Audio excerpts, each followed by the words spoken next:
I just got back from Funders Forum down in Miami, and one of the major topics I heard was AI. That's what the people were talking about. They actually had a speaker. He talked a lot about ChatGPT and how you should be setting up not just ChatGPT, but AI in general, and how should you be using it in your business. And someone raised their hand at the end and they said, do you have a guide of how to get started? Ta-da! That's what we're gonna do. We're gonna have a guide here for alternative finance companies and people and how you can use it best in your business. I'm gonna go through with various tips of things you can use right now. So these will be little bits, like small videos, kind of just getting you into it. But just to introduce myself, I'm Jordan Hansen from Cobalt Intelligence, and we're going to talk a little bit more about how you can use ChatGPT in your business today. So let's get to it.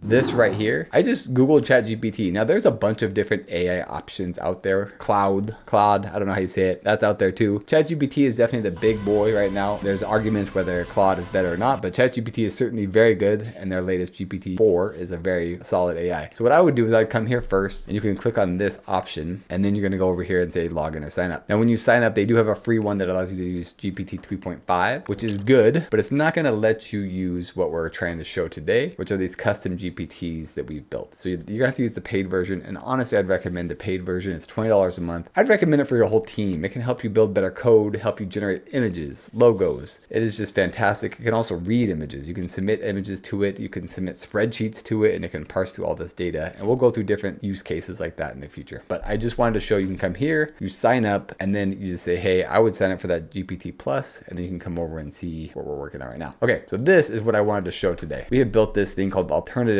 Finance Disclosure Law Helper. And really the idea is to help you navigate all the different finance laws. And I know you have to generate these finance disclosure documents for every state. This is a way you can do that. So you can come in here and say, and it has in its knowledge base, it already can review all those laws, and you could just say, okay, well, please create a disclosure document for New York State. So I'm going to do that. And it'll just help generate that document, something you can take and just paste right into a Word document. And then you can use that. So it's going to go right there. So they're going to refer to the state specific disclosure requirements mandated by the state law. There we go. And it's going to do it right there. It has all the things that it's referencing back. And I have to say, obviously, I have to clarify that we're not lawyers here. This is just something to help you get you most of the way. And it should be very good, but it could make mistakes too. So don't take this as law. Obviously, you should consult with a lawyer if you have any doubts at all, but it can go through here and discuss as it goes. But this will review the law and kind of go through it as it builds this document right there. So as you can see, it talks about the fees, and these are the items that have to be mentioned based on those laws. So this is a starting point. And then you can go here and let's make that even further and fill it out with the funder and borrower. Let's say Pizza Funding LLC, funding company, borrowing, pasta, borrower LLC. Please update.